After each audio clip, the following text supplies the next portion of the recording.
खबर है, मैं खुश आमदेद, मेरे साथ आरमीद बड़ी साहब, तैयार मलिक साहब और मैं हूं सैयद काजी। नाज़रीन, सबसे अहम खबर, पीटीआई को सेटबैक हुआ केपीके में और जो गेन हुआ है वो JUIF का हुआ है। अभी तक चार एक सीटों का फ़र्क आपस में आ रहा है। देखना ये है कि क्या क्लियर कट मैंडेट आता है या कटा पटा होगा।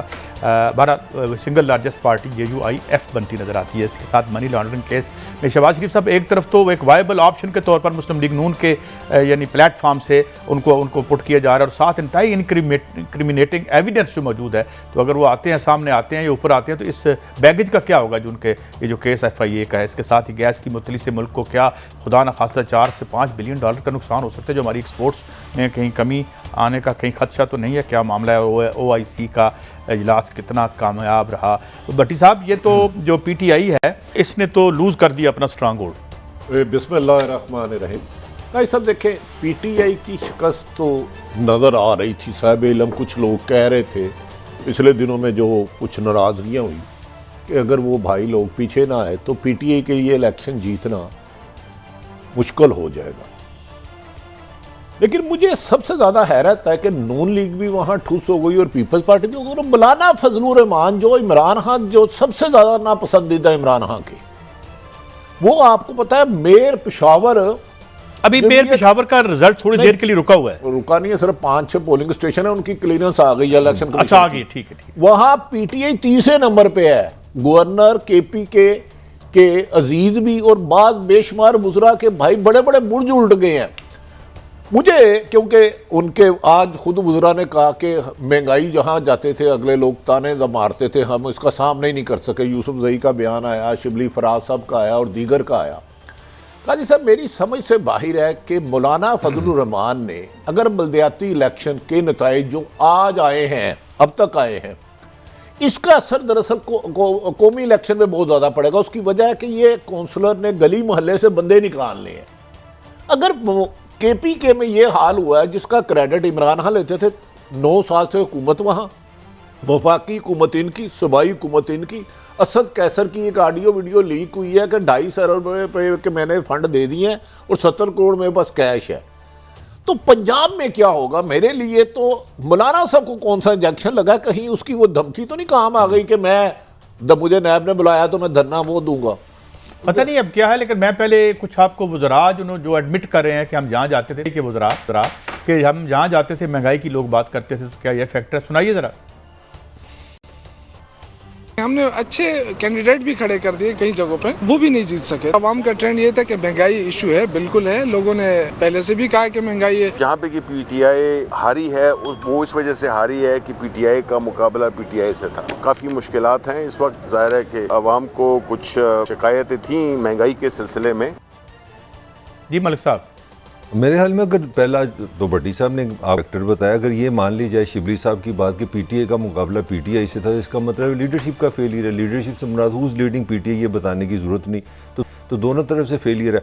मैं समझता हूँ इससे जो सबसे बड़ी जो चीज़ साबित हुई है, जो हम पाकिस्तानी बड़े टॉक शो करते हैं या लोग अपने अपने ओपिनियन देते हैं, हम पाकिस्तान के लोगों को अंडर एस्टिमेट कर रहे हैं। मेरी असेसमेंट है कि पाकिस्तान का वोटर ज़्यादा ज़हीन है, समझदार है और उसको पता है जमहूरियत क्या है। जमहूरियत की 1000 खामियाँ हो सकती हैं, मगर जमहूरियत में अगर अवाम वोट अपना सही डाले, अपना सही गुस्सा निकाले या अपना एक्सप्रेशन सही करे तो चीज़ें बदल सकती हैं। मैं समझता हूँ कि पाकिस्तान के वोटर ने, KPK ने ये साबित किया कि वो इंटेलिजेंट है, वो अपना दिमाग से इस्तेमाल करते हैं और उन्होंने हुकूमत को, मैं इमरान खान के ख़िलाफ़ नहीं बात कर रहे, जब आप महंगाई, बेरोज़गारी और जो डिप्रेशन फैला है, उन्होंने साबित किया कि हम खुश नहीं हैं। सिंपल सी बात है, वो साबित हो गया। इससे ज़्यादा और क्या टेस्ट आपको चाहिए कि वो हुकूमत जो 9 साल से 2 दफ़ा वहाँ पर मैंडेट लेके बैठी है, फेडरल में भी उनकी हुकूमत है, वहाँ पे भी उनकी हुकूमत है, साबित हो गया कि हुकूमत रह गई है, इखलाकी तौर पे तो क्लियर हो गई है। अच्छा, अब ये वो कह रहे हैं भट्टी साहब के अंदरूनी इख्तलाफात, जरा वो भी सुनवा दें, फिर भट्टी साहब से कमेंट लेते हैं। हमने डिसाइड किया था और हमारा मकसद ये था कि नीचे जो पार्टी है वो डिवाइड नहीं होगी, तो हमने नीचे लेवल पे हमने टिकट्स नहीं दिए, तो उसकी वजह से हमारा वोटर सपोर्टर कंफ्यूज रहा। उसमें मेन वजह ये थी, मेरा अपना MNA नूर आलम खान जो ओपनली JUI के कैंडिडेट अपने ब्रदर इन लॉ को ओपनली सपोर्ट कर रहा था, मेरा एडजेसेंट MPA अरबाब वसीम हयात आज़ाद उम्मीदवार को ओपन सपोर्ट कर रहा था। तो जो बैट पे इलेक्शन लड़े, जिनको बैट ने इज्जत दी है, वो कुछ रुपयों के लिए, अपने मकासद के लिए वो बिक गए हैं और उन्होंने पार्टी को सपोर्ट नहीं किया। ये तो बड़ा खौफनाक इल्ज़ाम है भट्टी साहब। अच्छा, हैरत है, ये इल्ज़ाम ये नून लीग पर लगाए तो कुछ बात समझ आती है। मौलाना फजलुर रहमान पर लगाए, अब पीटीआई कह रही है हमारे एमएनए एमपीए बिक गए हैं चंद टुकड़ों के लिए। तो जो पार्टी चंद पैसों के लिए अपनी पार्टी के खिलाफ कर दे तो वो आवाम के लिए क्या बेहतर करेगी। ये मैं हमेशा काजी साहब आप याद करें, हम कहते थे कि पीपल्स पीटीआई की हुकूमत को ना अपोजिशन से खतरा है ना किसी से, सिर्फ अपनी महंगाई, बैड गवर्नर और लूटमार से खतरा है। वही नतायज हुए कि पार्टी तकसीम दर तकसीम होती गई, लीडरशिप का फुकदान है। जब लीडरशिप का फुकदान हो, लीडरशिप डमी लोगों को आगे लगाए, इज लाइक के पंजाब। आप जब ऐसे लोग जो कि जिनकी गिरफ्त कमज़ोर हो, जिनके ख़ानदान पे मुबैना इल्ज़ामत हो, उन्हें आगे करेंगे तो ये इमरान खान साहब को सोचने का फैसला है। मेरे ख्याल में तो जो मुझे अभी इतला मिली है कि इमरान खान पंजाब में अब इलेक्शन नहीं कराएंगे। वो अगर सुप्रीम कोर्ट कोई जोर लगाती है तो अलग है, उन्होंने इजलास बुला लिया कि केपी के नताइज ये है। और एक वो कह रहे हैं कि जी हमारे एमएनए चंद पैसों के लिए, कुछ कह रहे हैं महंगाई की वजह से, कुछ कह रहे हैं गलत टिकट देने की वजह से। तो इसमें इसका मतलब है इन्हें अपोजिशन ने नहीं हराया, इन्हें इनके इस नारे ने हराया कि हम आके बेहतरी लाएंगे, इसलाहत करेंगे। ना ये बेहतरी ला सके, ना इसलाहत कर सके महकमों में, ना करप्शन का खात्मा कर सके। आपने मालम जप्पा और बीआरटी केस तो बंद कर दिया, लेकिन अवाम ने एक पर्ची के जरिए आपको बता दिया कि बच्चे हम बड़े बड़े बुर्ज एक छोटी सी पर्ची के जरिए ज़मीन बोझ कर देते हैं। मैं मलक साहब की इस बात को कह रहा हूँ। मैं भट्टी साहब आपको मौलाना का भी एक शॉट सुनवाता हूँ, जी सुनाएं। देखिए, कुछ और बढ़ गए हैं अंधेरे तो क्या हुआ, मायूस हम नहीं है तुलुए सहार से, अब तुलुए सहार होगा इंशाल्लाह। और अब तो खैबर पख्तूनख्वा ने मैसेज दे दिया कि ये जाली हुकूमत थी, और अब भी जाली हुकूमत है, और सूबे में भी जाली हुकूमत थी, अभी भी हमारे सूबे में माशाल्लाह फैज अपने बरकत के साथ मौजूद हैं। तो अल्लाह खैर करेगा इंशाल्लाह। इन्होंने भी अपना एक इशारा कर दिया है जिस तरीके से। ऐसा भी से देखे ना, वो जो एक शक था, जिनको भी शक था कि इलेक्शन फेयर नहीं हुई 2018 में, उनको एक सपोर्ट मिली है। मैं ये नहीं कह रहा कि साबित हो गया, मगर सबसे बड़ी बात है, अगर आप दोनों भी मेरे से एग्री करेंगे, आप 1 मिनट में रिकॉर्ड देख लें ज़िमनी इलेक्शन का, कहीं पे पीटीआई आपको नजर आई है। कंटोनमेंट में जो इलेक्शन हुए हैं उसमें नंबर 2 पार्टी जो बनी है पीटीआई है पंजाब में। लाहौर मतलब हमारे यहाँ ट्रेडिशनली जो होता है, जो कंटोनमेंट में लोग ज़रा जो रहते हैं वो समझा जाता है पीटीआई के साथ है। कंटोनमेंट इलेक्शन आप देख लें, ज़िमनी इलेक्शन देख लें, पिछले हफ्ते खानेवाल में इलेक्शन हुआ, इतना इंटरेस्टिंग इलेक्शन हुआ है। और उसमें नून का भी असलियत बाहर आ गई कि जो पीटीआई का पुराना कैंडिडेट था उसको नून ने टिकट दे दी, नून ने पीटीआई को टिकट दे दी, और वहाँ पे नून। लेकिन मालिक साहब, आपको लगता नहीं है कि अभी यहाँ पे अभी तक जो हमारे पास ये जो फॉर्मेशन आ रही है कि 19 सीटों से वो आगे हैं, 62-63 सीटें हैं टोटल मेरे ख्याल में। नहीं काजी साहब, ये बल्दियाती इलेक्शन है। देखिए इसमें एक कमेंट में इजला में हो रहे हैं, उनकी तहसीलों में हो रहे हैं, ये आप उसको मिक्स कर रहे हैं। ये कोई नेशनल इलेक्शन नहीं है। मैं नेशनल इलेक्शन की बात नहीं कर रहा, मैं तो और बात कर रहा हूँ। 36 ये 17 इजला में हो रहे हैं और आगे उनकी तहसीलों में हो रहे हैं और डायरेक्ट हो रहे हैं। ये उसमें हो रहे हैं। उसमें तो अक्सरियत अभी तक शहर और तहसीलें मौलाना के पास चले गई हैं, अभी तक पेशावर तक चले गए। अब तुराब साहब को मेरा ख्याल है जो आपको उन्होंने शॉर्ट सुनाया था ना, आपने सुना नहीं। और ये बात सच मौलाना साहब कह रहे हैं, गलती से आज मुझे मौलाना साहब को करना पड़ा है, क्योंकि कुछ जो गड़बड़ हुई है उसमें गंजे बख्शे फैज़ आलम मज़हर नूर खुदा, वो तो एक दाता गंज में उड़ी। ये ज़रा दोबारा सुनाइएगा जी, ज़रा मैं काजी साहब की तवज्जो का ज़रा चाहूँगा सुनना। देखिए, कुछ और बढ़ गए हैं अंधेरे तो क्या हुआ, मायूस हम नहीं है तुलुए सहार से, अब तुलुए सहार होगा इंशाल्लाह। और अब तो खैबर पख्तूनख्वा ने मैसेज दे दिया कि ये जाली हुकूमत थी, और अब भी जाली हुकूमत है, और सूबे में भी जाली हुकूमत थी, अभी भी हमारे सूबे में माशाल्लाह फैज अपने बरकत के साथ मौजूद हैं। तो अल्लाह खैर करेगा इंशाल्लाह। आप साहिब इल्म है, फैद अपनी बरकत के साथ मौजूद है हमारे सूबे में। ये क्लियर खुल के बात कर देते हैं, क्या हमारे को हाथ बंधे हुए हैं। ये कह रहे हैं जी ये मैंडेट जो था ये एस्टेब्लिशमेंट ने दिया था, या एस्टेब्लिशमेंट के जो लोग उस वक्त मौजूद थे। मगर मेरा आपसे एक सवाल है, ये तो है जाली हुकूमत। पाकिस्तान के 70 सालों में मुझे जरा असली हुकूमतें गिनवाएं। एग्रीड, मैं तो आपको सेकंड करता हूँ। जो हारता है वो कहता है कि धांधली हुई है, लेकिन असली मैंडेट क्या मतलब 70 का इलेक्शन निकाल दें। काजी साहब फिर आप सिस्टम पे आ गए ना, फिर बात यही हुई जो हमारी इस 2 साल से यहाँ पे बहस चल रही है, तो उसका जिम्मेदार कौन है? पॉलिटिशियन है। कि वो निज़ाम है जो जैली हुकूमतें बना रहा है? ये सवाल है ना। यार, बात ये- खुल के बात करें। जो लोग मलिक साहब जो लोग पार्टनर इन क्राइम होते हैं, फैद अपनी बरक़ात के साथ, मुझे इसकी नहीं समझ आई, आई कांट अंडरस्टैंड। देखो मौलाना का पता नहीं, उनका अंदाज है, हम तो नहीं समझते इन चीज़ों को। बहरहाल वो कोई इंडायरेक्टली शायद ऐसा कहना चाह रहे हैं कि कोई उनको सपोर्ट थी, पीटीआई को ताकत थी उनके साथ, कोई इस तरह की कोई बात लग रही है। मैं मलिक साहब आपकी बात पे रुका हूँ। नहीं, मुझे बताया ना। मैं आपकी जवाब देने लगा। जी हाँ प्लीज। पार्टनर इन क्राइम में मैं किसको बेहतर और किसको अच्छा कहूँ? दोनों चोर हो, मुझे बताएं। दोनों चोर हो गए। सीधी बात अगर है। किसी ने किसी एस्टैब्लिशमेंट ने इलेक्शन चुरा के 2 नंबर बंदा जिसका क्लर्क लगना भी मुनासिब नहीं था, वो उसको वज़ीर आज़म लगा देता है या वज़ीर आला लगा देता है, ठीक है ना? तो अब हम जो है इसमें इसकी सपोर्ट करें या उसकी सपोर्ट करें? दोनों हम इधर जाएं, दोनों में फंस गए ना। काजी साहब दोनों गिल्टी हैं, आप ये बात काजी करें ना, साहब, आप दोनों गलत है। आप बिल्कुल ध्यान, हम लोग तो कोई जमात नहीं, हमारे लिए सब काबिल एहतराम है। आप तवक्को कर रहे थे कि चलो, मेरा ख्याल था कि पीटीआई हारेगी, ये मुझे अपनी असेसमेंट थी जितने मैंने लोगों से बात की, लेकिन मौलाना जीतेंगे इस तरह, ये आपको तो पहली बात तो ये है कि JUIF की एक रवायती सोशल बेस है। यहाँ पे मौलाना अबैदुल्लाह सिंधी से लेके अब तक इनकी एक तारीख है, ठीक है। मौलाना मुफ्ती महमूद यहाँ के वज़ीर आला थे, इनके वालिद साहब, उनकी एक बैकग्राउंड है। दूसरी बात ये होती है कि जो इनकम्बेंट गवर्नमेंट होती है वो हमेशा उस पे लोगों को, इस पे तो बहुत ज़्यादा गिले हैं। तो भाई वफाक में कमाल है कादी साहब। वैसे मैं अगर कोई एक इलेक्शन मुझे दिखा दें बल्दियाती, जो हुए ही नहीं, डिक्टेटरों ने कराए हैं, हमेशा ये तो फंड के पैसों के होते हैं कि 4 इसको स्ट्रीट लाइटें लगवा दो, 4 टोए कर दो। ये तो यार पंजाब, ये चले सिंध के इलेक्शन आने देना, तो मैं बता रहा हूँ अंदरूने सिंध पीपल्स पार्टी उड़ा के रख देगी सबको। ये मेरी असेसमेंट गलत भी साबित हो सकती है। सूबाई हुकूमत ने ही फंड देने होते हैं। मैं एक आपको बात, करोड़ों अरबों रुपए के फंड है इनके पास। पीपल्स पार्टी और पाकिस्तान मुस्लिम लीग नून का एक बहुत तवील तजर्बा है। पीपल्स पार्टी को उससे भी ज़्यादा तवील तजर्बा है इन इलेक्शन से डील करने का। हर चंद की पीपल्स पार्टी विक्टिम रही है और पीपल्स पार्टी पे एस्टैब्लिशमेंट के बहुत ज़्यादा अटैक आए हैं। इतने मुस्लिम लीग नून पे नहीं आए जितने पीपल्स पार्टी ने उसको सहे। अगर आप देखें उनके 2 वज़ीर आज़म तो आपने जो है वो गैर तबी मौत मरे हैं। एक को आपने फांसी लगा दी, एक जो है वो असैसिनेट हो गई। गिलानी को भी सुप्रीम कोर्ट से निकाला, गिलानी को भी निकाला सुप्रीम कोर्ट ने। अच्छा, अब मसला ये है भट्टी साहब कि एक बात जो मुझे लग रही है, आज हमारा वोटर अभी अगर 1916 पहले सिंगल लार्जेस्ट पार्टी बन गई है शायद, ये जो है JUIF अभी तक के नतीजे सिंगल लार्जेस्ट, लेकिन क्लियर कट ये नहीं हम कह सकते कि 60 सीटें हैं तो कोई 35 ले गए। लोग भी कंफ्यूज्ड हैं और जो प्रोसेस मुझे लग रहा है वहाँ बुरी तरीके से डीपोलिटिसाइज्ड है।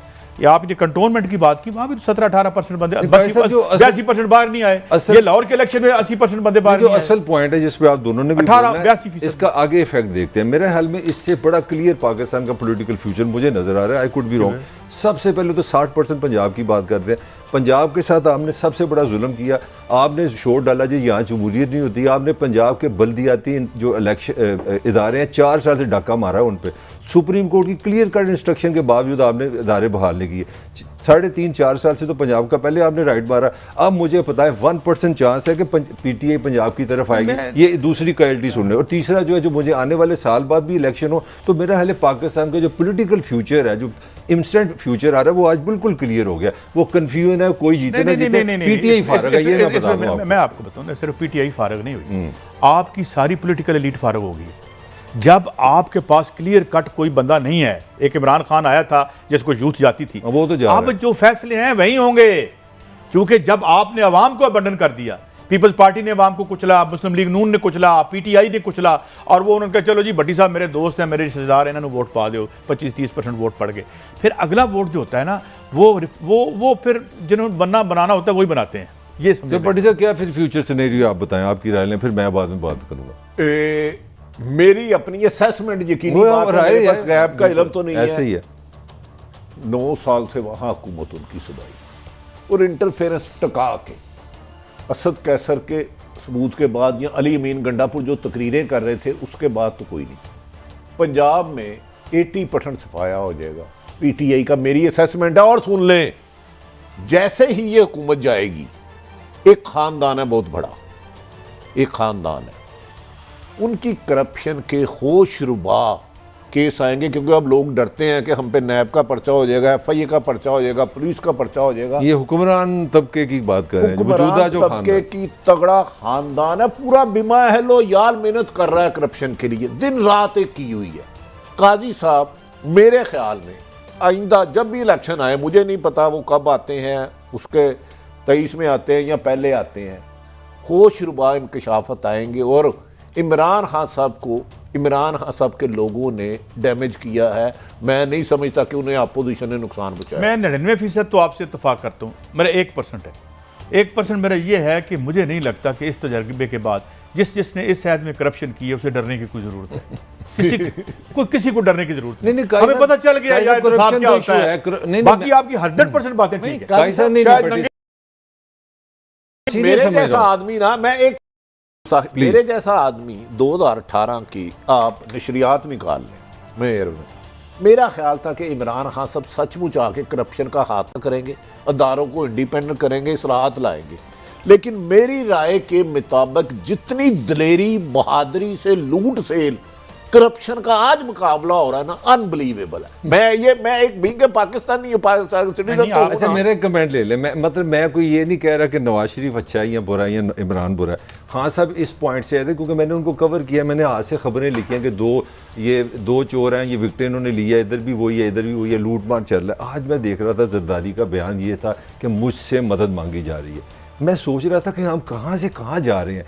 जरदारी सदर का आज ये बयान है कि मेरे से मदद मांगी जा रही है, और वो बयान इस तरह था जैसे वो गुस्से में कहता है मैं मदद नहीं करनी। ये पॉइंट आज मरीम का ट्वीट ये है कि भाई ये तब्दीली आई नहीं जा रही है। तो काजी साहब हम तो गोल दायरे में फंसे हुए हैं। अगर हमने वापस उसी 20s में जाना है तो क्या हुआ फिर हमारे साथ? हमने ये तब्दीली से क्या अचीव किया? मेरा दोनों से सवाल है आपसे। पहले तो ये मफरूज़ा इसको अब खुदाफिज कह देना कि बार बार इलेक्शन होते हैं तो जमहूरियत और इदारे बड़े। ये मरीम साहब ने कहा है तब्दीली आ रही है, तब्दीली जा रही है, वो भी रसवाई, बदनामी और करोड़ों बदवाएं समेट कर 22 करोड़ के मुल्क को महंगाई, लाकानून, नालायकी, वही बात जा रही है, बस तब्दीली जा रही है। चले ये उनका भी एक मौकफ आ गया, बड़े वेरी वेल। मगर भट्टी साहब ये दोनों मुझे इसका जवाब देते हैं, वापस तो वही दलदल में आ गए। मैं आपको ये अर्ज कर दूं कि जब आपने इस मुल्क का असल स्टेक होल्डर है उसको तो आपने बर्डन कर दिया। आज की सारी लड़ाई इशराफिया के मुख्तलिफ दलों की लड़ाई है ना, जो आज इसके इमरान खान के दाएं बाएं बैठ के करप्शन कर रहे हैं, और जिस मुबैना तौर पर वो कुछ बाहर बैठे हैं, कुछ पीपल्स पार्टी में बैठे हैं, कुछ नून लीग में बैठे हैं। मैं आपसे गुजारिश करता हूँ, अगर इमरान खान बज़ाहिर बादिउल नज़र में जो नताइज आ रहे हैं, अगर किसी ने डब्बे नहीं चेंज करने तो ये उसकी मर्जी।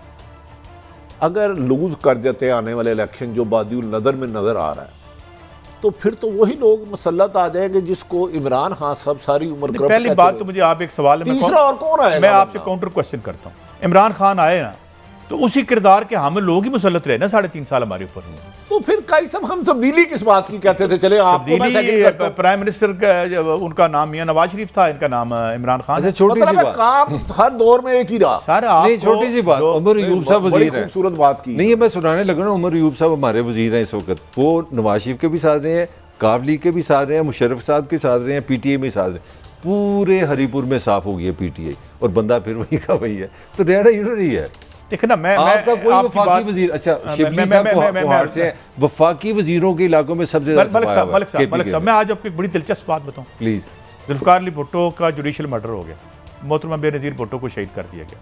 नवाज शरीफ साहब को 2 दफ़ा अंदर किया गया और बाहर निकाल दिया गया, और आप फिर हुकूमत से जो वो भी कहते हैं निकाल दिया। इमरान खान साहब आपके सामने, मगर इनके नीचे जो वो एलीट है जो कभी ज़ियाउल्लाह के पीछे खड़े होते हैं, खैर खैरियत ना, वो वहीं के अमन सुकून की जिंदगी, वो नवाज शरीफ साहब के पीछे भी ठीक थे, वो पीपल्स पार्टी में भी बिल्कुल ठीक थे। तो सवाल क्या है? सवाल ये है कि जिस निज़ाम में आप बेहतरी की करने की कोशिश करें उसमें बेहतरी की गुंजाइश नहीं रही, और ये डिस्कशन हम यहाँ कर चुके हैं। काजी साहब नहायत एहतराम से, आप एक उस्ताद रहे हैं, पढ़ाते रहे हैं, देखें हाक में वक़्त इस चीज़ से नहीं है, इल्ज़ाम नहीं सकता कि जी मैं बेहतरी कर नहीं सका क्योंकि वो थे।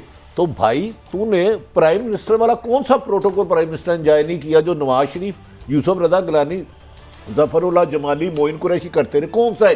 कौन सी एंजॉयमेंट है जो इस प्राइम मिनिस्टर साहब ने नहीं की? अगर आप कहे कि ये इस्लाहत नहीं ला सकते, ये मजबूर थे क्योंकि मादी का गन था, तो भाई 3.5 साल आपने क्या किया? और हाल का गंद इकट्ठा ही होता है। मैं आपको अर्ज करूँ ना, देखिए बात ये है कि जब आपकी असम्बलियों जो हैं वो बिजनेस का फ्रंट मैन बन जाएं, जरदारी साहब का जरा शॉर्ट सुनवाइएगा, फिर बात आगे बढ़ाते हैं। और अब ये आलम है कि वो फरमाते हैं कि आप आके मदद करें, हम कोई तरीका बनाएं, कोई फार्मूला बनाएं, मैंने कहा सर फॉर्मूला वार्मूला कोई नहीं है, तुम लोग के फॉर्मूले बना बना के मुल्क का तुमने ये खाना खराब किया है। अब सवाल सीधा सीधा है कि इसकी करो छुट्टी, फिर करो हमसे बात, फिर करेंगे हम संभालेंगे। बिल्कुल पाकिस्तान संभाल सकते हैं। तो ये आपका एक ब्राइट मुस्तकबिल आपका इंतजार कर रहा है। ये तब्दीली है, ये तब्दीली है। एक रोशन मुस्तकबिल अच्छा, आवाज दे के पुकार रहा है हमें।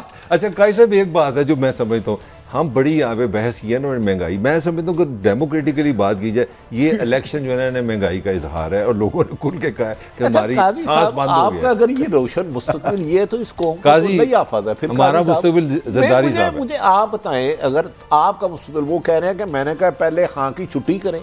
यार कोई भी मुंतखब हुकूमत उसे घर भेजने के तरीकाकार है, अदम एतमाद लाए, घर कैसे भेज दें?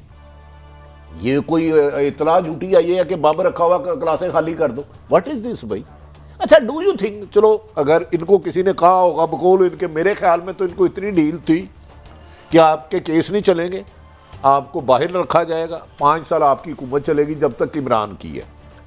ये इस डील में हमशीरा भी शामिल थी। तो इसमें मुझे आगे तो ये नजर नहीं आ रहा, लेकिन आपको इनका कोई नजर आ रहा है इत्मीनान कि इन्हें किसी ने यकीन दहानी कराई है? बात ये है कि एक दुनिया में जो सबसे बड़ी डेमोक्रेसी का डिस्क्रेडिट हो रही है ना, उसकी सबसे बड़ी वजह यह है कि इतना महंगा पेशा है कि ये कोई शरीफ आदमी अफोर्ड ही नहीं कर सकता। काजी साहब, ये गल जरदारी साहब तक आ गई, फिर नहीं नहीं। मैं तो वही बात कर रहा हूं, वैसे नहीं, ये भट्टी साहब 96 का इलेक्शन मैंने एज ए रिपोर्टर कवर किया, इमरान खान के साथ बिना मैं पूरे इलेक्शन में कोई 100 में से 99 डेज साथ रहा हूँ। खान साहब का एक लफ्ज़ मेरे दिमाग से नहीं निकल रहा, ये मैं यहाँ अच्छा नहीं लगता, चोर चोर 2 नाम लेते थे। मैं हैरान हूँ कि आज 22 साल बाद हम कहाँ खड़े हैं, वो बंदा कह रहा है मेरे से मदद मांगी जा रही है, मरियम कह रही है तब्दीली जा रही है। अभी तो नवाज शरीफ का बयान है ना रात को कि मैं भी आ रहा हूँ। ये है हमारी कमाई। भाई साहब, आप क्या समझते हैं, इमरान खान अपनी टीम नहीं बना सके, इतनी बढ़ती हुई महंगाई को चलो छोड़ दें, वो तो एक फैक्टर था, लेकिन गुड गवर्नेंस भी बज़ाहिर नहीं ला सके? मैं आपके सवाल का जवाब देता हूँ, पहले मुझे बताएं कि मियाँ साहब की वापसी की बातें हो रही थी और कुछ उनके केस के हवाले से भी था, कोई आ रहे हैं वो? मैंने आपको उस दिन भी कहा था, उनका केस उधर, ख्याल ये है कि बरतानिया की हाई कोर्ट उनके खिलाफ कर सकती है। अगर उनके वकला ने उन्हें मशवरा दिया है कि आप बेहतर ये है कि ये पकड़ के बाहर डिपोर्ट करें तो आप निकल जाए, इसलिए उन्होंने हवा बनाने के लिए अपने कुछ लोगों को कहा कि मेरी वापसी की खबरें चलानी शुरू कर दो। ये बात 100% मैं कह रहा हूँ। और उन्हीं के एक भांजा या भतीजा करीबी वो एक जगह बैठा था, तो उसने लंदन में ये बात खुद कही है, ये मेरी राय नहीं है। तो इमरान नवाज शरीफ जेल जाने के लिए नहीं आएंगे। हाँ, अगर उधर से हाई कोर्ट बरतानिया से फैसला आ जाता है तो फिर उनकी मजबूरी होगा, इधर आएंगे तो यकीनन। गालबन शहजाद अकबर साहब ने कहा कि कोल्ड को जेल उनका इंतजार करिए, अभी तक तो वो इश्तिहारी है ना, इस बात से तो कोई इख्तलाफ नहीं कर सकता, इस बात से तो इनकारी नहीं है। अगर आएंगे तो फिर एयरपोर्ट से ही उन्हें मेरा ख्याल है कोल्ड पर जेल पहुँचा दिया जाएगा। लेकिन असल तो एक जो असल चीज़ मलिक साहब हम डिस्कस करते भी रहते, आपके पास भी इस हवाले से कोई खबर है? किससे? ये नवाज मियाँ साहब की वापसी? मियाँ साहब की वापसी वो आपको ग्रे एरिया, मगर मैं थोड़ा एक तबसरा करना चाह रहा हूँ। मेरा ख्याल है कि आप नवाज शरीफ को पॉलिटिकली अगर ख़त्म कर सकते हैं ना, पुअर परफॉर्मेंस को, तो हमारी यही तवक्को थी कि अच्छी परफॉर्मेंस से आप ख़त्म करेंगे। मैं समझता हूँ नवाज शरीफ बड़े अच्छे जोन में आ गया, चाहे वो भट्टी साहब की अगर खबर मान भी जाए कि वो प्रेशर में है, वो वापस आके फिर हीरो बन जाएगा, वो साबित करेगा 3.5 साल में पंजाब में एक सड़क नहीं बनी। कंडीशन तो बड़ी आइडियल है नवाज शरीफ के लिए, मेरा आर्गुमेंट है। 2 दफ़ा वो आए लाहौर, एक दफ़ा वो इस्लामाबाद से लाहौर आए, एक दफ़ा वो लंदन से आए। तो मेरा नहीं ख्याल कि पब्लिक का कोई बहुत बड़ा एक कमेंट काई साहब, जब आप 27 रुपए का यूनिट बिजली का कर देंगे ना, तो आप नवाज शरीफ, तो आप ये समझते हैं कि इस मुल्क के अवाम ये समझेंगे कि ये आके 17 पैसे का कर देंगे? मेरी बारी तो आनी नहीं, बारी जिसकी आनी हमें नहीं पता, मगर सवाल ये है कि मैं आपको ये अर्ज कर रहा हूँ कि आपकी जिसे सही मायने में तारीख में लीडर कहते हैं ना, वो आखिरी ये आए थे इमरान खान साहब, आपके पास लीडर कोई नहीं है, इसमें नहीं लीडर, और अवाम लीडरलेस हैं, और वो बेचारे कभी भट्टी साहब ने वोट पा दो, चलो देखिए नहायत एहतराम से लीडरलेस रहना अलग है, खाली जगह पुर नहीं रहती। इलेक्शन में किसी ना किसी ने तो जीतना है ना, ये तो मुमकिन नहीं। मैं सिर्फ आपको एक बात बता दूं, मैं अजीब सी बात करने लगूँ भट्टी साहब, ये हम एक ऐसे ऐद में है, और उस पर मैं तफसील अभी नहीं जाऊँगा। कुछ छोटी पार्टियाँ बड़ी हो सकती हैं और बड़ी छोटी हो सकती हैं। नहीं, मैं ये बड़ी छोटी की तो बात ही नहीं कर रहा, मैं कह रहा हूं मलक साहब इलेक्शन तो होने हैं, तो किसी मार्शल तैयार और ये फौज ने फैसला किया, एस्टैब्लिशमेंट ने, इलेक्शन मार्शल नहीं लग रहा।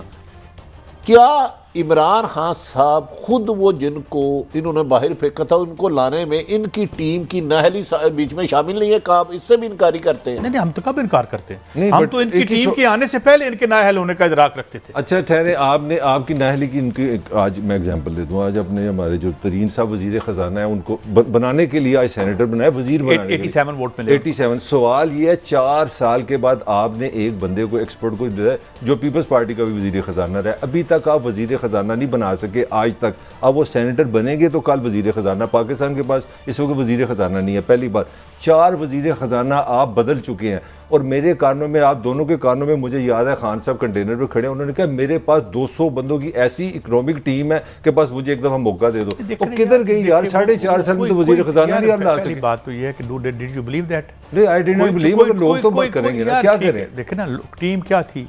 कोई टीम नहीं थी। वही लोग हैं, वो आके बैठ गए। जिस स्टील मिल की बर्बादी में जिनका हाथ था वो आ गए। जहांगीर तरीन साहब ने पता नहीं कुछ खर्चा किया या नहीं किया, मगर वो जो केस रोक दिया गया था जिसमें 100 अरब का या पता नहीं कितना और तो 3 अरब की वो उनको सब्सिडी भी मिल गई थी।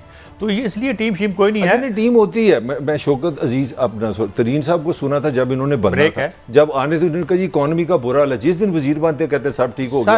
अब FBI के चेयरमैन साहब आजकल तकरीरें करते हैं।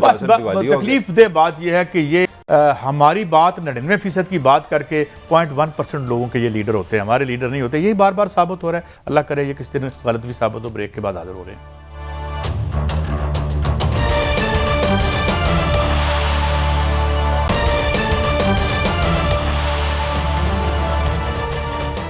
अच्छा, वेलकम बैक नाजरीन। ये एक ट्वीट है मिर्ज़ा शहजाद अकबर साहब की और साथ उन्होंने कुछ फिगर्स भी दी हैं। इस ट्वीट के साथ उन्होंने उसको जोड़ा हुआ है। छोटे मियाँ साहब की इतनी बड़ी चोरी सबूतों के साथ सामने आने पे उनका जवाब क्या? हम शहजाद अकबर का नाम ECL ना डलवा दें, ये वो तंज करें। वैसे कमाल मंतक है और कमाल डिठाई है। अब उन्होंने साथ जो चीज़ें की हैं नाजरीन, वो ये कह रहे हैं कि ये एक मलक मकसूद साहब हैं जिनकी माना तनख्वाह 25,000 थी, इनके डिपॉजिट आए हैं 3.74 अरब। मोहम्मद असलम साहब cashier Sharif group Ramzan sugar mills 1.781 billion rupees आए हैं, 10,000 इनकी तनख्वाह है। अज़हर अब्बास साहब क्लर्क शरीफ ग्रुप हैं रमज़ान शुगर मिल्स में, इनमें 1.677 बिलियन इनके आए हैं और 9,000 इनकी तनख्वाह है। ग़ुलाम शबीर कुरैशी साहब, ये अब आपके सामने हमें सारे पढ़ने की मेरा ख्याल बड़ी साहब ज़रूरत नहीं है। और ये साथ इन्होंने कुछ और भी चलाया कि ये लोग इनके मुलाजम थे। ये जो FIA की भट्टी साहब आई है, और मैंने जो भट्टी साहब आपसे सवाल किया था, अब मैं दोबारा सवाल दोहरा देता हूँ कि मियाँ साहब शहबाज शरीफ साहब एक तो वायबल, निस्बतन viable option may be acceptable for the power that be, वो कह रहे हैं। और साथ ही कितना बड़ा पैराफर्नेलिया, इतना बड़ा बैगेज है, इस कैसे रिकनसाइल होगा? अच्छा, मैं इसमें थोड़ी सी गुजारिशात करता हूँ। ये वही केस है जो नैब 2-3 साल से चला रहा है। मैंने 2 दिन पहले इसमें जो इन्वेस्टिगेशन अफसर है ना FIA का, मैंने थोड़ी सी बीट की हुई है आपकी शागिर्दी में, उसको बुलाया था। मैं कहा यार इस केस में कौन सी ऐसी नई एविडेंस है जो नैब के पास नहीं थी? उन्होंने कहा ये तो हमारे पास इस्लामाबाद से एज इट आया। मेरी जो इतलात है, मेरी कादी मलक साहब जो इतलात है, जी जी, इमरान खान साहब समझते हैं नवाज शरीफ उनके लिए खतरा नहीं, क्योंकि वो अदालत से साफ्ता है, बिल्कुल इलेक्शन ही नहीं लड़ सकते। मरियम कोई खतरा नहीं, वो सजा याफ्ता है। सिर्फ वो शहबाज शरीफ से खौफजदा है कि उनके राब्ते भी हुए हैं, ये मेरी भी इतला है, बीइंग रिपोर्टर खबर है। अगर वो चाहते हैं किसी ना किसी तरीके से इन्हें FIA में इधर बुक कर लें, लेकिन FIA के इन्वेस्टिगेशन अफसर के मुताबिक ये हमारा भाई यार इन्वेस्टिगेशन अरशद शरीफ से बेहतर कोई इन्वेस्टिगेटर नहीं, वो कई करोड़ कर चुका है, हम भी नैब का कर चुके हैं। लेकिन देखना ये है कि अब बैंकिंग कोर्ट के पास जाएगा ये केस। अगर शहबाज शरीफ को वहां गिरफ्तार कर लिया जाता है अगर, तो फिर तो हो सकता है इमरान खान साहब पर थोड़ा सा खौफ जो तारी है वो उतल जाए, क्योंकि वो समझ रहे हैं अल्टरनेट मेरे मुकाबले में सिर्फ शहबाज शरीफ है, क्योंकि ताकतवर हल्के नवाज शरीफ और मरियम पर कोई कंप्रोमाइज़ नहीं कर रहे। ये मेरी खबर इतलात है। तो अब देखना ये है कि अदालत में ये क्या साबित करते हैं। साहब, अब ये जो मैंने पढ़ा है, मेरे पास भी इसके वो 4,000 पेजेस पे है, मबनी है। वो बंदे पकड़े हुए हैं 3 को छोड़ के। उन्होंने इकबाली बयान दे दिया है कि जनाब एक मुल्तान का आदमी है, जिसे पूछा गया कि भाई वो भी मामूली से मुलाजम, वो रो पड़ा। जब FIA उसके पास गई तो उन्होंने कहा जनाब मेरे ये पैसे नहीं हैं, ये आ जाते थे बकौल उसके और ये पैसे भी ले जाते थे, गनमैन भी इनके साथ होते थे। मैं फ्रॉम हार्सिस माउथ आपको बता रहा हूँ, और मेरे पास तो घर भी किराए का है। मैंने अगर इसमें मेरे पैसे होते तो मैं अपने किसी कोई 4-5 मरने का घर बनवा लेता। तो जो एविडेंस है, और बड़ी साहब आप भी जानते हैं, 1-2 मौके पे हम बैठे थे कुछ बड़े लोगों के साथ कि इंतहाई इनक्रिमिनेटिंग। अब वो जो नैब ने किया वो आपके सामने है, उसने तो हर जगह कंप्रोमाइज कर दिया। वो देखे, वो भी मैं सिर्फ मलिक साहब आसिफ अली जरदारी पर हम दर्जनों प्रोग्राम कर चुके हैं। वो फलूदे वाला बेनामी का क्या था? वो यही थे, ओमनी ग्रुप था उनके, क्या था वो? सारे रिकॉर्ड थे, ऐसे ही थे, सारे नाम आए थे। उनमें से कोई फर्क था कि फलूदे वाले के 2 अरब फलां बिल्कुल एग्जैक्ट नाम थे। इसमें मुझे फर्क बताएं क्या? कोई नहीं। तो FIA ने अब ये नैब वाला केस जरदारी का क्यों नहीं खोला? चले भट्टी साहब, आप कहते हैं ना अक्ल आपको तारीख के बगैर रेफरेंस से नहीं आती। आप मुझे बता दें, आप भी माशाल्लाह स्टूडेंट हैं, दोनों पढ़े लिखे लोग हैं।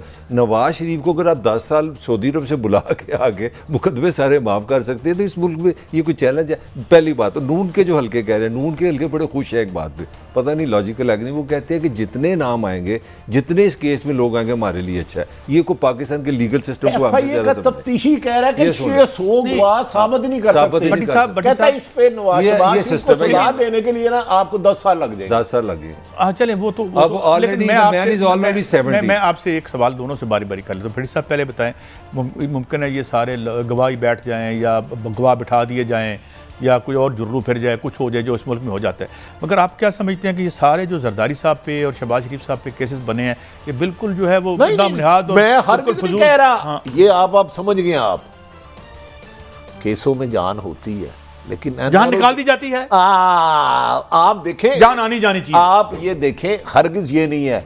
मेरा वजीर आजम ईमानदार है, उसने कहा था रिंग रोड में खरबों रुपए की करप्शन हुई, लेकिन उस केस में से कैसी जान निकाल दी? कमिश्नर आज भी अंदर है पिंडी, 2 वजीर एडवाइजर खुले फिर रहे हैं। BRT पेशावर बंद कर दिया गया। इसी चेयरमैन नैब ने कहा था कि मालम जप्पा का एक मुलजम को गिरफ्तार करूंगा, नैब सोया नहीं हुआ। चले मैं आपसे एक सवाल दोनों से, फिर आप क्यों जी मलिक साहब, मैं आप एग्री करते हैं? बात गलत कर रहा हूं, आप एग्री करते हैं? मैं देखें कानून की जो बड़ी किताबी सी बात करने लगूं, अगर आप वो कानून की देवी देखते हो उसकी आंखें हमेशा बंद होती हैं। तो मैं भी सोचा ये यार क्यों होती है? आप जैसे किसी पढ़े लिखे बंदे से बोलते, उसने कहा कानून होना कोई बात नहीं, हर तरह का कानून है, करप्शन के खिलाफ, चोरी के खिलाफ, डाके के खिलाफ। मकसद ये है कि कानून का टाइम और उसकी आंखें नहीं होनी चाहिए, जो गलत हुआ उसकी सजा दी जाए। पाकिस्तान का 70 साल में, मैं अदालतों को क्रिटिसिज्म नहीं कर रहा, मैं इस कानून के निज़ाम की बात कर रहा हूँ। इसमें आंखें खुली हुई हैं, इसको पता है वाली बात कि जान डालनी कब है, जान निकालनी कब है, ये उससे अहम बात है। अच्छा, आज इसी केस में बरी भी हो सकता है, हाँ, इसी केस में 10 फांसियां भी हो सकती हैं। मैं आपसे एग्री करता हूँ। अब मेरा आपसे एक दूसरा बड़ा अहम सवाल है, आप बड़े सवाल कर रहे हैं। आप मुझे ये बताएं कि इस महंगाई और इस अजाब से हमें जरदारी साहब निकालेंगे या शहबाज शरीफ साहब निकालेंगे? नहीं, इंशाल्लाह मजीद बढ़ा के जाएंगे, क्योंकि सिस्टम की जान हमने को 1000 दफा बात कर ली। ये दलदल है, ये निजाम जो है, मैं तो आपको सबसे ज्यादा कोड करता हूँ। मैं कहता हूँ ये रियासत चलती है 7200 अरब रुपए से। ये सारा क्राइसिस, ये इतनी महंगी हमने रियासत बना ली है। मैं पढ़ रहा था PIA 570 अरब रुपए का खसारा है। अगर मैं PIA आपको को ना भाई साहब ले लें तो आपको मुझे 570 अरब रुपए साथ देने पड़ेंगे। इस तरह की रियासती ढांचे से आप मुल्क नहीं चला सकते, सिंपली बात खत्म हुई। तो जो फिर रौला पाई रखते हैं अब ये तो हमने भी तो नौकरी करनी है, रोटी नहीं खानी। लेकिन ठीक है, इसमें मैं आपसे इत्तेफाक करता हूँ कि यहाँ किसी वक्त भी जो है कानून कंप्रोमाइज हो जाएगा, ये चले जाते हैं, होता रहा है। मेरे और आपके सामने है ना, मलिक साहब ने कहा है इसी नवाज शरीफ को सजा 10 साल बाद रात के अंधेरे में जहाज में ले जाया गया, पाए वाले खद्दे वाले साथ, और 10 साल बाद आके आपकी सुप्रीम कोर्ट ने उनके टाइम बाद केस को खत्म किया और वो वजीर आज़म बने। फिर ये आपकी हिस्ट्री, फिर दुनिया की तारीख में नहीं ऐसा होगा। दुनिया की तारीख में नहीं होगा, लाहौर से कैदी हो, जो मर्जी हो, वो लंदन चला जाए। और यहाँ पे हमें खबर बात आगे बढ़ाते हैं। अता तारिक साहब कुछ कह रहे हैं, और एक आपने रखा हुआ है, ये किसी का नहीं है। फवाद चौधरी को गुस्सा इस बात का है कि इसने मुस्लिम लीग नून ज्वाइन करने के लिए एड़ी चोटी का जोर लगाया। मैं चैलेंज करता हूँ आके डिनाई कर दे कि ये मॉडल टाउन आके शहबाज शरीफ साहब की इसने मेहनत नहीं की कि मुझे मुस्लिम लीग नून में शामिल कर लें। है कोई आप ऐसी बात आपकी नजर में? मेरे पास 1% भी नहीं है ईमानदारी से, क्योंकि फवाद पीपल्स पार्टी में भी रहे हैं, तो मैं बहुत पुराना जानता हूँ, हमारे पुराने दोस्त हैं, आजकल वजीर हैं, इसलिए हम उनसे दूर रहते हैं। लेकिन हाँ, पीपल्स पार्टी में रहे हैं, मुशर्रफ के साथ रहे हैं। नून लीग के तो वो शुरू से, मेरी जो अपनी राय है कि वो एंटी रहे हैं, तो मेरा नहीं ख्याल कि वो गए होंगे। लेकिन ये क्या नाम है तारड़ साहब, ये कि उनके साहबजादे तो नहीं है जो हमारे सदर पाकिस्तान रहे थे? वही फैमिली है, वही फैमिली वो जिनका जहाज के बारे में भी कोई सारा तारड़ भी नहीं है, वजीर सेहत भी नहीं है, वही फैमिली है, तारड़ भी वही फैमिली है। ये जिनका जहाज में क्या था वाकया, वो आपकी वो कोई इल्जाम ब्रीफ केसों का लगाते हैं, कोई ब्रीफ केस गए थे पता नहीं उधर, उसमें कोई बर्तन थे। अच्छा ब्रीफ केस का गैब कल है। अच्छा कैसा ब्रीफ केस का केस नहीं बनता? नहीं, वो खाली नहीं भट्टी साहब, ब्रीफ केस का जो है ना, हम इन केसों का जिक्र करके मेंटल केस बन जाएंगे, इन केसों का कुछ नहीं होना। अच्छा जी, अच्छा आप ये समझ चले इसमें आपका क्या ख्याल है? फंडामेंटल क्वेश्चन है। मेरा ये ख्याल है कि मैं आज की दोबारा वापस करें। मेरा ये ख्याल है कि फैज साहब ने कहा था कि पापोश की क्या फिक्र है। फैज अहमद फैज मैं आपका ममनून रहूंगा आपके बच्चों का। मैं वो बाय द वे कर्नल थे फैज साहब, ये डीजीपीआर में भी रहे हैं, वो भी रहे हैं। फैज अहमद फैज यार कर्नल रहे हैं। उन्होंने कहा था कि पापोश की क्या फिक्र है, पापोश है दस्तार संभालो, जुतियां दी फिक्र ना करो, पापोश की क्या फिक्र है, दस्तार संभालो, पायाब है जो मौज गुजर जाएगी सर से। बात यह है कि आप डेली, अभी आपने 27 रुपए का आपने बिजली करनी, 27 रुपए 20 पैसे की बिजली करनी है। उसके बाद जो इकोनॉमिक जो पूरी दुनिया में एक दूसरी इकोनॉमी रूबान दाम है, और हमारे पास निजात दहिंदा की मैं फहरिस्त पहले ही आपको बता दूं। अल्लाह ताला हमें अपने हिफ्ज़ मान में रखे। एक ब्रेक की तरफ जा रहे हैं, वापस आएंगे तो ये जो हमारी गैस की मोतली से क्या मसला है और OIC जो है उसकी कितनी कामयाबी है, ब्रेक के बाद।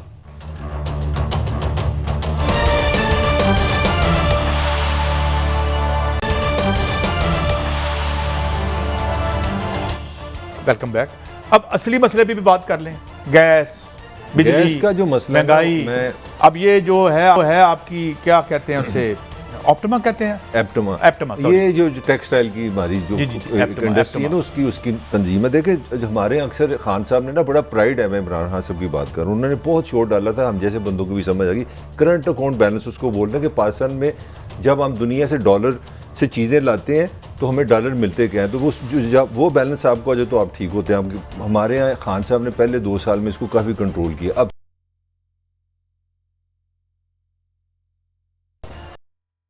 हमें बनने की उस पस मंजर में आपको ये खबर समझ आएगी।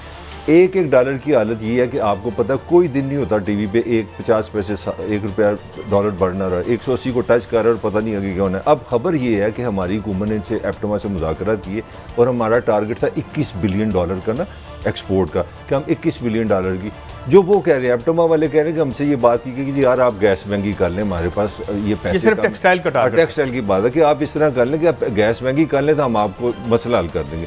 अब वो कह रहे हैं कि हमने मान लिया चले जी आप गैस हमें महंगी दे दें। अब 15 दिसंबर से उन्होंने पाबंदी लगा दी है। अब वो एप्टमा की ये स्टेटमेंट है कि इससे पाकिस्तान को $5 बिलियन का नुकसान होगा। काजी साहब, $5 बिलियन का, मेरे मुंह में खाक जो मैं कहने लगा, अगर $5 बिलियन आपके कम होते हैं तो डॉलर तो 250 रुपए पे चला जाएगा। मैं एक 10 दफा यहाँ बात ये हालत पिछले जुमेरात को जब हमने शो किया तो एक जो बात सामने आई थी वो ये कि यार खुदा का वास्ता ये जो गैर ज़रूरी इम्पोर्ट्स हैं ये बंद करो।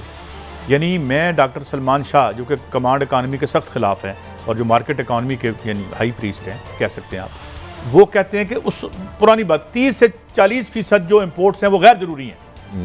आप अगर 30% 40% इम्पोर्ट्स आपके मुल्क में एक किसने कम करनी थी? तो गवर्नमेंट ने। तो फिर मुख्तसर गल देखें, गुजारिश ही है, इनसे हुकूमत नहीं चलती। जो इम्पोर्ट की सूरत हाल ये है, अब वो हम अपनी भी इसलाह कर लें कि पेशावर में पहला मौलाना फजलुर रहमान साहब का, दूसरा PTI का, तीसरा पीपल्स पार्टी का, मेयर के लिए जो फाइट हो रही है, ठीक है, चौथा पीपल्स पार्टी का। अच्छा कादी साहब, गुजारिश है कि गैस आपके पास नहीं, बिजली आप 27 रुपये कितने पैसे महंगी कर रहे हैं, मुझे इंपोर्ट एक्सपोर्ट छोड़ दे, मुझे रोटी पूरी करके दे। उसका तो सवाल ही नहीं ना, वो तो डिस्कस ही नहीं होता। नहीं तो असल इशू ये आपका ये है, आप एक अवामी आदमी है, आप आम शहरी है, मेरी तरह आम शहरी है। हमारा इशू करंट डेफिसिट ये छोड़े, मुझे बता दे कि आपका 100 रुपया जितनी महंगाई हुई है 40 रुपया रह गया। बटी साहब, आपने घर कैसे चले? आप भूल गए, आपने प्रोग्राम में आगाज किस चीज पे किया था? साबित हो गया ना। आपके ज़िमनी इलेक्शन देख लें, KPK के आज के बल्दियाती इलेक्शन देख लें, कंटोनमेंट के इलेक्शन देख लें, पंजाब में सारे इलेक्शन देख लें, एक ही आवाज आ रही है कि महंगाई नाकाबिले बर्दाश्त। अच्छा नहीं यार, इसमें देखिए ना छोटे छोटे पॉलिसी, एक ही पॉइंट अभी किसी ने पॉइंट आउट किया है कि मिसाल के तौर पर हम जो लोकल असेंबल कर रहे हैं गाड़ियाँ पुर्जे इंपोर्ट करके, वो 5, 6, 7, 8, 10 किलोमीटर एक लीटर में करती है। जो गाड़ियाँ 22 से 25 करती हैं हाइब्रिड जो है 30+, उनकी उसको उस पर हमारा पैसा भी बाहर नहीं जाता, क्योंकि वो गिफ्ट स्कीम आती है। $3 बिलियन पे जा सकते हैं। अच्छा, क्योंकि पाकिस्तान का जो सबसे बड़ा जो पैसा हम छोड़ डालते हैं, हमारा डॉलर बढ़ जाता है, वो पेट्रोल पे जाता है, तेल पे जाता है। बंदे तो हमने पैदा करने इतने ज्यादा। लेकिन जब आपको एडवाइस करेंगे हफीज शेख साहब, जब आपको एडवाइस करेंगे, अब तो चलें शौकत तरीन साहब आ गए हैं, देखें वो क्या करते हैं। तो स्टेट बैंक कौन है? वो रजा बाकर साहब, वो देखें कितने पाकिस्तान से मोहब्बत है उनका, IMF से दूर तक कोई रिश्ता नहीं, कोई रिश्ता नहीं। तो इन लोगों को मुसल्लत करके आप कह रहे हैं डॉलर ऊपर क्यों गया, तेल क्यों महंगा हुआ, बिजली क्यों महंगी? नहीं, थोड़ा सा करेक्ट कर लें। वो उस वक्त मुलाजम थे अपना IMF के, मिस्र में काम कर रहे थे। ये जिस तरह मैं यहाँ बैठा हूँ तो मुझे पता लगे कि मेरी एक नई नौकरी पासन में मिल गई है। ये इतना प्यार है। एक तरफ तो आपके वज़ीर आज़म कहते थे 250 एक्सपर्ट मेरे पास, तो फिर IMF से बंदा मांगने की क्या? इजिप्ट से लेके आए बड़ी साहब, वो IMF यहाँ आपके बैठ के बात हुई थी कि यार ये IPPs की पेमेंट की को मशरूत क्यों करता है IMF इसके साथ बिजली घरों तक तो पहुंचे हुए हैं। उसकी वजह ये है कि उनकी इन्वेस्टमेंट है, उनके ज़ैली इदारों की। वो मुनाफा, जब हेज़ल ओलेरी ने आके कहा था ना कि ये डील्स ऑफ द सेंचुरी हैं, तो फाइनेंशियल टाइम्स ने लिखा था 2012 में कि ये खुदकुशी कर रहा है पाकिस्तान। 1994 के जो मुआहदे थे जो जरदारी साहब ने किए थे, और बड़ा हमने जो है जी वापडा और बिजली माशाल्लाह, तो हमारी जो आजाद हिंदा कह रहे हैं अपने आके इंशाल्लाह वो भी बाकी ठीक कर देंगे। अदा उन्होंने दे दो, अदा उन्होंने दे दो, असि वाट उड़ जाने किसी दूजे मुल्क। अच्छा, तो अब बात ये है कि ये इनको अगर आप अनडू नहीं करते, देखें ना, और मिसालें मौजूद हैं। दुनिया का सबसे कमज़ोर गरीब तरीन मुल्क जो है, उसने टेबल पे बिठाया मल्टीनेशनल्स को, और अपने जो है बोलीविया ने अपने रीडू किए, अपने मफाद में मुआहदे दोबारा किए। अच्छा, सब तो पहले केक बैक मांगते रहे। दो और फैक्टर जो बड़े सीरियस है, एक तो आप ₹4.30 बिजली महंगा का सोच रहे हैं, जो मैं बता रहा हूँ ₹27 की हो जाएगी। और जो तीसरा फैक्टर बहुत खौफनाक है, ये जो नया मिनी बजट ला रहे हैं, उसमें ये डेवलपमेंट बजट जो है ना 900 अरब से 700 अरब करेंगे। अब काजी साहब, ये जो डेवलपमेंट का बजट होता है ना, बेसिकली मुल्क में रोजगार इनसे आता है। थोड़ा सा हाँ प्लीज, ये अच्छा किया इन्होंने, कम कर दिए। वो क्यों? सबसे बड़ा डाका जो पड़ता है इस बजट पे पड़ता है, वो तो ये ठेकेदारों के खाने के लिए होता है। तो लोगों की ना मेरे मत्थे मेरे लगता है भट्टी साहब कि हमने आवाम के लिए सड़कें भी छोड़, इसमें नुकसान ठेकेदारों को होगा। काजी साहब, मुझे ठेकेदारों को नुकसान होगा। काजी साहब, मुझे बड़ा दुख हो रहा है। इसका मतलब है आप कह रहे हैं स्कूल ना बने, अस्पताल ना बने, सड़कें ना बने, करप्शन नहीं रोक रही, तरक्कियाती फंड बंद कर। भट्टी साहब मेरी गल सुनो, जबरदस्त। मैंने एक ठेकेदार से बात की जो कि बड़े बड़े ठेकेदार, तो भाई करप्शन रोके, मैं मान रहा हूं आपकी। मेरी बड़ी दिलचस्प बात, वो बड़े बड़े ठेकेदार थे, और मैं किसी बड़े ब्यूरोक्रेट के साथ मुझे इत्तफाकिया मुलाकात होगी। मैं कहा सच्ची बताएं, ये अगर 100 रुपया आता है ठेके का, तो उसमें ऊपर कितना दाएं बाएं होता है? कहता ज्यादा नहीं होता, 25 से 30% होता है। मैं कहा 70% आपको मिलता है? कहता तो मैं क्या, तो फिर उसमें से 35% तो आप भी खाते होंगे, तो फिर तल्ला कितना रह गया? यार ये तो सबसे बड़ी वारदात है, सबसे बड़ी वारदात वहां होती है। ये मायूसी की इंतहा है, ये मायूसी की इंतहा है कि डेवलपमेंट बजट कम कर दो, करप्शन। मैं नहीं कह रहा कम कर दो यार, ना मैं करना ले इतना बधाना ले, मैं सिर्फ बता रहा हूं कि इसमें नुकसान ठेकेदारों का ज्यादा होगा, अवाम का नहीं होगा। क्योंकि कमाल है, अस्पताल मरीज ने जाना है, बच्चे गरीब ने स्कूल पढ़ना है, सड़क गरीब ने जानी है, अमीर आदमी तो अपने बच्चों को बाहर ले जाएगा पढ़ने के लिए। तो अगर इधर स्कूल नहीं बनेंगे, मलक साहब, अस्पताल नहीं बनेंगे, स्कूल, डॉक्टर, अस्पताल, हमीद लतीफ, कितने % लोग जाएंगे? भट्टी साहब 4 साल में एक भी मेगा प्रोजेक्ट मुझे बता दें आप, यार ले जाओ मेगा प्रोजेक्ट, अपने मेगा प्रोजेक्ट, सड़क बना दो, सर निजात दे दो, पूरा मेगा प्रोजेक्ट और राजी जाओ यार, कदी तो राज जाओ। मेगा प्रोजेक्ट है भट्टी साहब, पेट भी नहीं फटते नोटों से इनके। बहरहाल OIC की बात करें, आपको लगता है कि OIC एक बड़ा गवर्नमेंट डाउट कर रही है? मैं कहता हूं फलस्तीन उन्होंने आजाद करा दिया, कश्मीर उन्होंने आजाद करा दिया, इराक उन्होंने आजाद करा दिया, शाम उन्होंने आजाद करा दिया। मुसलमानों तो प्रॉब्लम होती नहीं, ये इदारा होना चाहिए। अब ये आ गया अफगानिस्तान पे। मुझे बताया, मैं थोड़ी सी सख्त बात कर लूँ, बातें हम बड़ी करते हैं, मुझे बताया एक मुसलमान मुल्क का नाम इंक्लूडिंग पाकिस्तान जिसने तालिबान को तस्लीम किया अभी तक, वाई नॉट? इसका मुझे जवाब दो। बातें ही आप करते हैं सिर्फ। 14-15 अगस्त की बात है ना, आज दिसंबर आ गया, एक मुसलमान मुल्क दिखा दे इंक्लूडिंग इमरान खान जिसको लीड कर, जिसको तस्लीम किया। मसाइल खत्म करना चाह रहे हैं, दो सिंसियर होंगे सारे, होने भी चाहिए हमारे भाई। तस्लीम ना करने की क्या वजह है? इसका मतलब है हम अंदर से कुछ बाहर, ये है ना पॉइंट निकाल रहा है। पहली बात ये है कि आपके मुसलमानों के बेशतर मुल्कों में वो लोग हुक्मरान हैं जिनकी हुक्मरानी नाजायज़ है। जिनको मुसल्लत अमेरिका बहादुर ने कर रखा है। इसके इधर इधर ये जो बंदर बांट की थी ना, मैं ज़्यादा तवील हिस्ट्री में नहीं जाता। जब फोटा रख के इन्होंने लकीरें बना के ये स्टेटें बनाई थी ना मिडल ईस्ट की, तो एक तो वहाँ पे नान यानी रिप्रेजेंटेटिव गवर्नमेंट्स हैं, उसकी एक वजह तो ये, चुनाचे वो सारे वाशिंगटन की तरफ देखते हैं। गार्ड उनके कभी अमेरिका से जाते हैं, कभी हमारे जैसे किसी मुल्क से चले जाते हैं। हमें बयानबाजी करते हैं कि हम आज़ाद हैं, हम गुलामी खत्म होगी, हम अब ये मुसलमानों की मैंने आपको ये बयान ही हो ना सारे। देखे ना, ये they are part of the problem. Your इशराफिया is part of the problem and solution lie beyond. यार एक मुल्क ने जिसने अभी तक तस्लीम किया और हमें इतनी खुशियां दी कि जनाब हम इंडिपेंडेंट हो गए हैं, गुलामी खत्म होगी, ऑक्यूपेशन खत्म हो गई, ये हालत है। 15 अगस्त से चले हैं, 15 दिसंबर आ गया। असल गुलामी माशी होती है, वो तो आपने खत्म की नहीं, उसमें तो हमें और धकेल रहे हैं आप। तो आप पॉलिटिकली कैसे आज़ाद होंगे? अगर आपने 300-400 मिलियन की ट्रांच के लिए जाना है तो फिर आपकी खारजा पॉलिसी आज़ाद कैसे होगी? नहीं, वो तो सादा सी बात है ना, ऐसे ही है। तो इसलिए अच्छा कायद साहब, शिबली फराज साहब हमारे दोस्त हैं, पीटीए के साइंस, उसकी जो उन पर हमला हुआ कातलाना, हम उसकी मजम्मत है और वो अच्छे इंसान भी हैं। बिल्कुल बिल्कुल बिल्कुल। वैसे भी अहमद फराज साहब के साहबजादे हैं। फराज साहब से मेरी थोड़ी सी साहब सलामत भी थी, बाकमाल लोग थे वो। तो ये है कि बहरहाल किसी के भी ज़िंदगी छीनना और किसी को वैसे कहीं बैठ के धमकियां देना भी कि हम ये कर देंगे, वो भी नहीं करना चाहिए, क्योंकि अल्लाह को डरना चाहिए। इजाज़त है आज फाकी वजीर पे इस तरह के अल्लाह की लाठी बड़ी बेआवाज़ होती है। इजाज़त दीजिए, कल फिर आपकी खिदमत में हाजिर होंगे। अल्लाह हाफिज़।